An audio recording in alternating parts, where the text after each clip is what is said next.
ಸ್ನೇಹಿತರ welcome back to Mahi masters YouTube channel. ನಾನು ನಿಮ್ಮ ಮಹಿಗೌಡ ಮಾತಾಡ್ತಿರೋದು.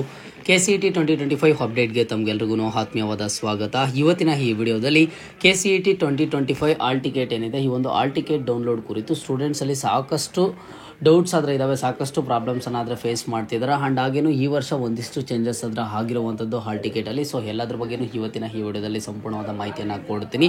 ವಿಡಿಯೋ ಖಂಡಿತವಾಗ್ಲೂ ಹೆಲ್ಪ್ಫುಲ್ ಆಗಿರುತ್ತೆ. ವಿಡಿಯೋನ ಕಂಪ್ಲೀಟಾಗಿ ವಾಚ್ ಮಾಡಿ. ಆ್ಯಂಡ್ ಹಾಗೇನು ಚಾನಲ್ಗೆ ಲೈಕು ಸಬ್ಸ್ಕ್ರೈಬನ್ನು ಮಾಡಿಕೊಡಿ.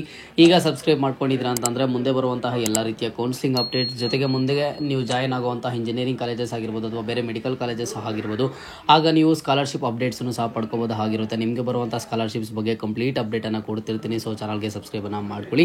ಮೊದಲಿಗೆ ನೋಡಿ, ಆಲ್ ಟಿಕೆಟನ್ನು ನಿನ್ನೆ ರಿಲೀಸ್ ಆದರೆ ಮಾಡಿದ್ದಾರೆ KA ಕಡೆಯಿಂದ. ಒಂದಿಷ್ಟು ಸ್ವಲ್ಪ ಬಿಸಿ ಕಾರಣದಿಂದ ಹಾಗೆ ತಿಳಿಸೋದಕ್ಕೆ ಆಗಲಿಲ್ಲ, ಸ್ಟೂಡೆಂಟ್ಸ್ಗೆ ಕ್ಷಮೆ ಇರಲಿ. KA ವೆಬ್ಸೈಟಿಗೆ ಬಂದು UGCET 2025 ಅಂತ ಕ್ಲಿಕ್ ಮಾಡಿದ್ರ ಅಂತಂದರೆ UG ಸಾಮಾನ್ಯ ಪ್ರವೇಶ ಪರೀಕ್ಷೆ 2025 ಪ್ರವೇಶ ಟಿಕೆಟ್ ಲಿಂಕ್ ಅಂತ ಇದೆ.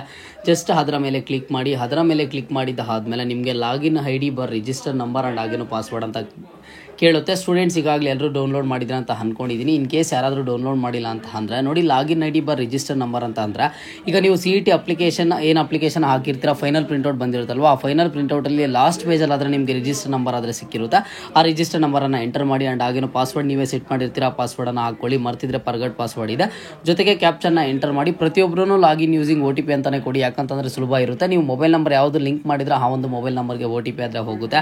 OTP ಹೋಗಿದ್ದ ಆದಮೇಲೆ ಜಸ್ಟ್ ನಿಮಗೆ ಸ್ಕ್ರೀನ್ ಮೇಲೆ ಈ ರೀತಿ ಆದರೆ ಬರುತ್ತೆ. Click here to download admit card ಅಂತ ಹೇಳ್ಬಿಟ್ಟು ಅದನ್ನು ಕ್ಲಿಕ್ ಮಾಡಿದ್ರೆ ನಿಮಗೆ ನಿಮ್ಮ ಒಂದು ಹಾಲ್ ಟಿಕೆಟು ಆದರೆ ಸಿಗುತ್ತೆ. ಓಕೆನಾ? ಆ ಒಂದು ಹಾಲ್ ಟಿಕೆಟಲ್ಲಿ ನೀವು ನೋಡ್ಬೋದು ನೀವು ಯಾವ ಎಕ್ಸಾಮ್ಗೆ ಅಂದರೆ ಈಗ ಕೆಲವೊಂದಿಷ್ಟು ಸ್ಟೂಡೆಂಟ್ಸು ಕೇವಲ 3 ಸಬ್ಜೆಕ್ಟ್ಸ್ಗೆ ಹಾಕಿರ್ತಾರೆ, ಇನ್ನು ಕೆಲವೊಂದಿಷ್ಟು ಸ್ಟೂಡೆಂಟ್ಸು 4 ಸಬ್ಜೆಕ್ಟ್ಸ್ಗಾದರೆ ಹಾಕಿರ್ತಾರೆ.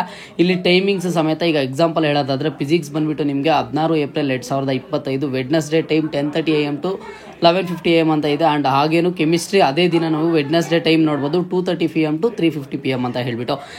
ನಿಮಗೆ ಒಂದು ಹಾಲ್ ಟಿಕೆಟಲ್ಲಿ ಯಾವ ಸಬ್ಜೆಕ್ಟ್ಸ್ ಮೆನ್ಷನ್ ಆಗಿರುತ್ತೆ ಆ ಸಬ್ಜೆಕ್ಟ್ಸಿಗೆ ಮಾತ್ರ ನೀವು ಅಟೆಂಡ್ ಆಗಬೇಕು. ಇಲ್ಲಿ ಕೆಲವೊಬ್ಬರು ಏನು ಮಾಡಿರ್ತಾರೆ ಅಂತಂದರೆ ಕೇವಲ ಫಿಸಿಕ್ಸು, ಕೆಮಿಸ್ಟ್ರಿ, ಮ್ಯಾಥಮೆಟಿಕ್ಸ್ ಮಾತ್ರ ಹಾಕೊಂಡಿರ್ತಾರೆ, ಬಯಾಲಜಿ ಹಾಕೊಂಡಿರೋದಿಲ್ಲ.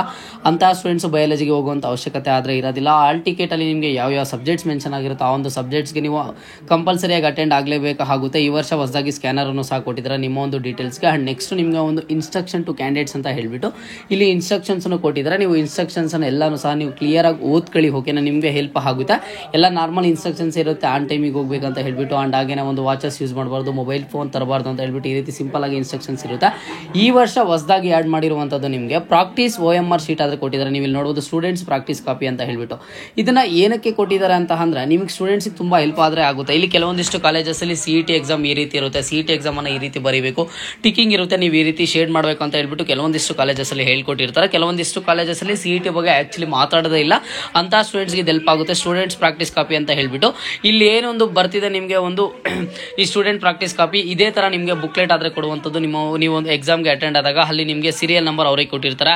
ಇಲ್ಲಿ ನೇಮ್ ಆಫ್ ದಿ ಕ್ಯಾಂಡಿಡೇಟ್ ನೀವು ಬರೀಬೇಕಾಗುತ್ತೆ, CET ನಂಬರ್ ಬರೀಬೇಕಾಗುತ್ತೆ, ಇಲ್ಲಿ ನೀಟಾಗಿ ಶೇಡ್ ಮಾಡಬೇಕು. ಆ್ಯಂಡ್ ಹಾಗೇನು ನೋಡಿ ಇಲ್ಲಿ ಸರಿಯಾದ ಕ್ರಮ ಅಂತ ಕೊಟ್ಟಿದ್ದಾರೆ. ಇಲ್ಲಿ ಕ್ಲಿಯರ್ ಈಗ ನೀವು ಒಂದು ಕ್ವಶನಿಗೆ ಬಂದುಬಿಟ್ಟು ಒಂದು 4 ಆಪ್ಷನ್ಸ್ ಕೊಟ್ಟಿರ್ತಾರಲ್ವ, ಆ 4 ಆಪ್ಷನ್ಸ್ ಕೊಟ್ಟಾಗ ABCD ಅಂತ ಇರುತ್ತೆ. ಈಗ ನೀವು B ಆಪ್ಷನ್ ನೀವು ಸೆಲೆಕ್ಟ್ ಮಾಡಬೇಕು ಅಂತಂದರೆ ಅದನ್ನು ನೀಟಾಗಿ ಶೇಡ್ ಮಾಡಬೇಕು. ಸುಮ್ಮನೆ ಹಂಗೆ ಡಾಟ್ ಇಡೋದಾಗಲಿ, ಇಲ್ಲ ಅಂತಂದರೆ ಆ ಒಂದು ರೌಂಡ್ ಏನಿರುತ್ತೆ ಆ ರೌಂಡ್ನ ಕ್ಲಿಯರಾಗಿ ಶೇಡ್ ಮಾಡದೇ ಇರೋದಾಗಲಿ ಈ ರೀತಿ ಏನೂ ಸಹ ಮಾಡಬಾರ್ದು. ಸ್ಟೂಡೆಂಟ್ಸ್ ಪ್ರಾಕ್ಟೀಸ್ ಕಾಪಿ ಇರುವಂಥದ್ದನ್ನು ಇದನ್ನು ಒನ್ಸ್ ನೋಡ್ಕೊಳ್ಳಿ, ನಿಮಗೆ ತುಂಬ ಹೆಲ್ಪ್ ಆದರೆ ಆಗುತ್ತೆ. ಇದೇ ಥರನೇ ಕೊಟ್ಟಿರ್ತಾರೆ, signature of the candidate, signature of the invigilator ಈ ರೀತಿ ಅಂತ ಹೇಳ್ಬಿಟ್ಟು.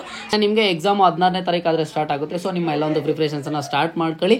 CET ಎಕ್ಸಾಮ್ ಎಲ್ಲರೂ ಚೆನ್ನಾಗಿ ಮಾಡಿ. ಬೇರೆ ಅಡ್ಮಿಟ್ ಕಾರ್ಡ್ ಕುರಿತು ಏನಾದರೂ ಡೌಟ್ ಇದ್ದರೆ ಕಮೆಂಟ್ ಬಾಕ್ಸಲ್ಲಿ ಕಮೆಂಟನ್ನು ಮಾಡಿ. ಸದ್ಯಕ್ಕೆ ನೆಕ್ಸ್ಟ್ ಕೌನ್ಸಿಲಿಂಗ್ ಕುರಿತು ಎಲ್ಲ ಅಪ್ಡೇಟ್ಸನ್ನು ಕೊಡ್ತೀನಿ. First round, second round, third round ಆಗಿರ್ಬೋದು. ನೀವು ಕಾಲೇಜಸ್ಗೆ ಯಾವ ರೀತಿ ಅಡ್ಮಿಷನ್ ತಗೋಬೇಕು, ರೂಲ್ಸ್ ಏನು, ರೆಗ್ಯುಲೇಷನ್ಸ್ ಏನು ಅಂತ ಹೇಳ್ಬಿಟ್ಟು ಪ್ರತಿಯೊಂದು ಅಪ್ಡೇಟ್ಸ್ ಕೊಡ್ತಾ ಇರ್ತೀನಿ. ಇವತ್ತಿನ ಈ ವಿಡಿಯೋದಲ್ಲಿ ಏನಾದರೂ ಡೌಟ್ ಇದ್ದರೆ ಕಮೆಂಟ್ ಬಾಕ್ಸಲ್ಲಿ ಕಮೆಂಟನ್ನು ಮಾಡಿ. ಮುಂದೆ ಎಲ್ಲ ರೀತಿಯ ಹೆಚ್ಚಿನ ಅಪ್ಡೇಟ್ಸ್ ಜೊತೆಗೆ ಮುಂದೆ ಸಿಗ್ತಾ ಇರೋಣ. ಅಲ್ಲಿಯ ತನಕ take care and keep watching Mahi masters for more updates.